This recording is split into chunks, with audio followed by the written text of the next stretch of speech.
Hello everyone. So if you are watching this video, I just want to share with you the progress of this building construction and how you can save money while building your house. Now I'm going to share with you somewhere in the middle the cost of what I spent at each stage and at the end as well. So as you can see on your screen right now, you can see that there is a backhoe that is clearing the land, making it ready for the masons to come and set the profile and also to dig the foundation. We didn't use a machine to dig the foundation. We went the manual way. So as you can see on your screen, that is the profile that has been set, ready to be dug by the masons. So that's them digging the foundation. You can see the foundation being dug and also having the pillars set right from the get-go. So the pillars were set in and we did a blinding before the block work was made or the footings was being made for the foundation. Now after we're done with the foundation and the blinding, we went on to do the footings that you can see on your screen with the block work being done. We did the footings. Now while we're doing the footings, I also made arrangements for the backhoe that came to clear the land to come back again, because the estimate that was given to me to fill the land, we realized that this land, as you can see on your screen, slopes and is sitting on a one plot that is 0.23 acres. And as we were not ready to develop the other part of the plot, and the other part of the plot was already sloping, we planned to ask the backhoe to come and dig some of the soil that is on the sloping side, so cut it and fill it up with a foundation. If you don't have a sloping land, then you have to make provision for the double axle or single axle to bring as number of trips as possible in order to fill up the foundation. This is very important stage, that you don't have to cut corners with it at all. You need to make sure that the foundation is properly filled so that in the future when the house begins to settle, it will not sink in. So that's the backhoe right there, making the filling in using the soil from the slopey area. Now one thing you need to factor in is that when you are doing this, you need to make sure that you get someone who knows how to do it, because not all the backhoe drivers are able to do the filling with this. So you can see that as the driver was doing it, it was bending some of the iron rods or the pillars, and this also brought extra cost that I needed to bring the mason. The steel bender had to come back to come and straighten the pillars. And another problem that also came up with this was that you can see on your screen right over here that there was so much soil that part of the footings began to curve, meaning we had to pause on this part, get the masons to come back, remove this side of the footings, then redo it and fill it manually. So you really need to be careful when you are doing this, and you need to be on site. If you are not on site yourself, you need to make sure that whoever is supervising the work ensures that the weight does not go overboard. So the backhoe driver filled the foundation with the soil from the sloping area. That also ended up saving a lot of cost. Now when we finished up with this, what we did next was that we allowed the soil to sit for about a month, and luckily for us, it was raining in that period, so we didn't need to pour water on it. But if you are beating time, what you have to do is that you need to pour a lot of water on it in order for the soil to sink well. And that is on your screen right there. You can see that the curve in the foundation has been corrected.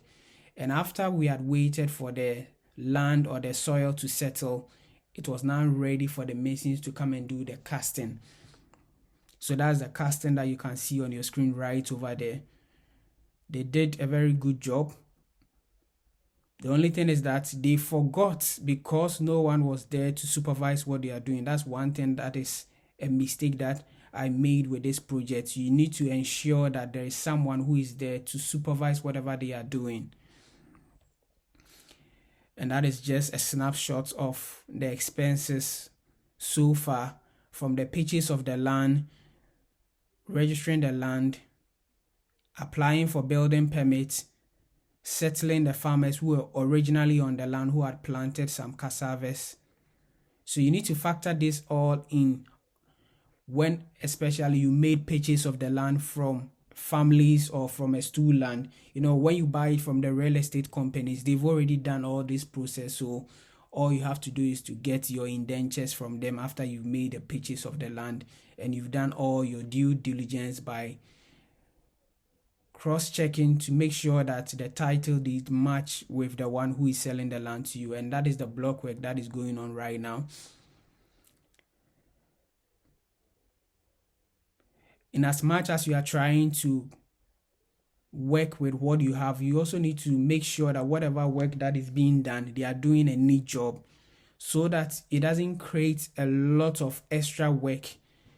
And that is one problem that you can see with these artisans or many Ghanaian artisans. You need to ensure that when they are doing the work, they clean as they go along. So that is the block work over there with the pillars, which has already been filled. Then next from this stage, we went on to do the beams. That is what you are seeing on your screen right now. The beams has already been done and the carpenter is removing the board, because whatever it is that we can use again, we try to, as much as possible, save cost. So the wooden boards that we used for the profiling, we were able to salvage some of them and also use it for the pillars as well as the beams. Now, talking about wood, if you are building the project and it's something that you are going to be using a lot, then fine, it is advisable that you purchase your own wood. But if it's something that is a one-off project, I would advise that you rent the wood from the carpenters, because when you rent it, you just pay a percentage of the amount that you would have spent if you were going to buy the wood outright. So that's the carpenter doing the woodwork right now, and the steel benders have also come to do their work. And you can see the pipes for the electrical wires has already been put in there as well. So now at this stage that I'm showing you right now, the workers had brought the concrete mixing machine and they were ready to cast the concrete for the decking. I'm going to share with you how much I spent on the screen at the end of this video. So that is the work that is going on right now, and you can see that the work is almost completed. And now you can see that everything is okay. You really need to make sure that no holes are left in this place. It is properly compacted so that there is no crack after the work is done. It looks so beautiful at this point as you were looking at it. Now at this point, because we had spent so much money, you don't need to rush. You just have to do it according to your own pace. We decided to do a temporary structure and cover the staircase and just put a wooden door by it. So that's what you can see the mason doing right now, and you can see on your screen it is done. So we did this whilst we waited to get other materials for the block work. Now I'm going to share with you in the next episode with video and also the cost for the roofing as well. So at the block level, what I did was that we decided to make our own blocks, because the price of getting cement blocks from the nearest block factory to this site was so much expensive. It was in the tens of thousands for the groundwork, the foundation. So you can just pause the video if you are watching, that you see the amount of money that has been spent at each phase, and you can also use it to calculate, if you are about to begin your project right now, what you are going to spend. If you are someone who is ready to be on it by yourself, you realize that you are able to spend not so much. But if you just leave it and you are not supervising it and checking it, they will bring you estimates which does not tally with what is currently on the market price. Thank you.